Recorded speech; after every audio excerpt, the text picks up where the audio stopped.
Alright, hey guys, we're back. It's been a while, but welcome back to Good Drive. It's me, Jerry, and It's Jeffrey.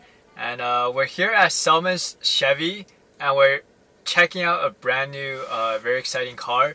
It's the pre-production C8 Corvette. Yeah, what are your first impressions, Jeff? Well, first thing is I need one. You need one? I need one. The second I saw this thing at the reveal online, I was like, okay, this is a game changer. Just the specs alone and the price point, I think pretty much all the other sports car makers can just go home. This is the car that all the haters can no longer hate on, because people always said about Corvette that it's like a fast piece of crap, right? Because really, I never heard about that. A lot of people think that Corvettes are just fast hunks of junk, because Corvette has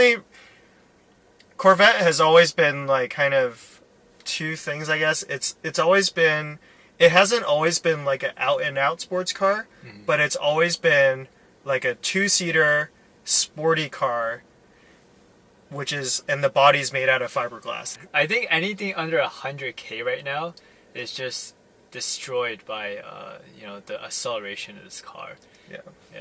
Yeah. So with the Z51 package, it's supposed to do 0-60 under 3 seconds. That's just hypercar territory. So right?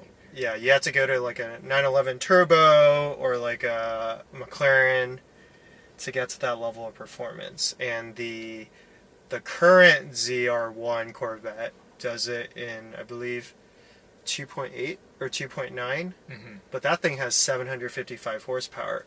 This only has 495. And this is the base model.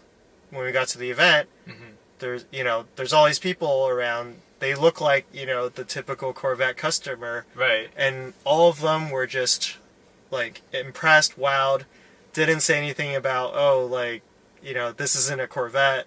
Everybody was just amazed by the car, and I think that speaks for what a good job that Chevy has done, because it's pulling in a lot of new customers. Like, most people I know would never in a million years consider a Corvette because of the like image.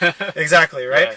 But now, with the C8, a lot of people are considering it. Yeah. People that typically drive European sports cars. Yeah. I read online that like all these people that had the new Cayman GT4 on order, a bunch of people online just canceled their orders, and they're gonna get this instead. So I think that this for me is probably the biggest car game changer in like recent memory. What really impressed me was how the fit and finish of the interior. They have these touches, like on the side there's like these floating elements that they just put in just to make the atmosphere more special. Yeah. And I was touching the inside, and there was no creaks or anything. The whole car was built so solid. The leather was really comfortable, and this part right here, that Bose subwoofer. Yeah. Wow, that was. And that thing amazing. was metal. Yeah. Did you touch it? Yeah, it's cold. Yeah. So, what really impressed me about the interior, other than the fit and finish, like everything that you touched, if it looked like metal, it was metal. Right. If it looked like leather, it was leather. And even like the plastic, like on the buttons on the steering wheel. Yeah. All of that felt really like high quality. It didn't feel like loose or cheap. And like all the controls are just really like nice. I really like the digital gauges. Track mode? Yeah, the track mode display, amazing. Yeah, but I really love how the engine just is like exposed. Yes. It's so beautiful. So the engine is actually below the shock towers of the suspension. So that's what, because the engine is still a pushrod V8. It's not a dual overhead cam engine like most, like only Americans do pushrod engines still. So there's no cam on top, which makes the engine more compact. So that's why like you can LS swap almost any vehicle, even like a Miata, because pushrod V8s are pretty small. So that's an advantage of the pushrod. So that's why the engine is so low down, and then that helps with the weight distribution. Right. So the engine's not super revvy like a dual overhead cam engine, but it has a lot of torque. It's still got a lot of power. Looking at the crowd, I saw a lot of people super interested in the trunk space and the front space. Everyone's asking, can they really fit 2 golf bags in a trunk? But yeah, you can fit 2 golf bags in the back of the trunk. It's quite deep. Just like in the C7, you can fit the Targa top in the back. It's cool that they were able to package that, even though they moved the engine in the middle. Yeah. Yeah. And I don't think the pictures, or maybe even video, does it justice, you know. Yeah. The car's much more proportional looking in person than it does in the pictures. Yeah. When I saw it online, the rear does look a little heavy, and again, that's because they needed to fit a trunk in the back.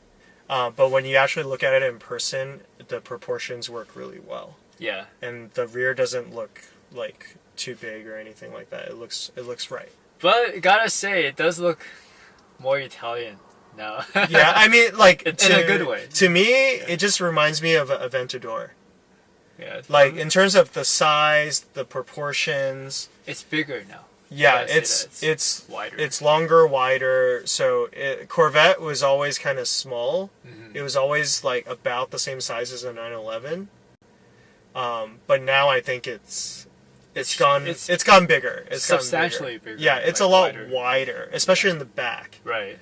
That bar in the middle, it really creates like a private space between you and the driver. Yeah. And it's a nice feeling because you have your own space here, and it divides it. So there are 3 different seat configurations. The one we saw, right, the pre-production one is the middle, GT2, yeah. Middle option, right? Yeah. So that one is actually the most comfortable one, I would say. It's got more padding. Taller people might want to actually stick with taller or bigger people might want to stick with the GT1 seat, which is like the biggest seat. Mm-hmm. This one's kind of like the middle seat. It's got more bolstering, but it also makes you sit a little bit higher because it has more padding. And then the competition seat is the most like race ready one. The C8 has a new feature. It's axle lift. So it's just like on a Porsche or a McLaren or a Lambo. It'll raise the front, I believe, 1.6 inches. Mm-hmm. And the cool thing is it has GPS memory, so it can record up to 1,000 places where you want the lift to go up. Nice. Yeah, so you don't have to keep hitting the button all the time. You can just, as you're driving around, you can tell the car to set where you want the nose to go up. So what color would you get? I'm thinking of the lighter blue. I forget what it's called. Yeah. That's a nice color. Yeah. It's youthful, vibrant color. It's kind of like Miami blue, or the darker blue. I like blue cars. You can't get the lighter blue. That's UCLA, the UCLA color. You're a Trojan, man. I know. I guess I'll get red calipers. I won't get yellow calipers. I'll get red calipers. All right. What about you? What color would you get? Well, I gotta go with the UCLA, right? Oh yeah. Okay. Maybe we'll just go SC and LA colors, and then we'll just All right, I'll pick red. I think red's pretty nice. Okay. Yeah, because it looks like a Ferrari to me, so I think red fits it pretty well. Yeah. Yeah. And the torch red is the classic Corvette color. Oh, okay. Yeah. Okay, would you do that red or the more maroon red? I would do the vibe. I like the vibrant bright red. Color. Yeah. Okay. And what's interesting is that the knob, like the center console knob, the letter on top, you can choose that color too. Yeah, it's really interesting. Nice. And the key has 2 different keys. Yes. So you know which one you have. Yeah, I hate when that happens. But yeah, hope you enjoyed the video. Yeah, and let us know what you think about this car. Do you like it? You don't like it? Does it look like a Ferrari? Yeah, does it look like a Ferrari? Does it look like a Lambo? Is it better than a Supra? Yeah. Tell us in the comments below. We're excited to hear your thoughts about it. So, yeah, see you next time.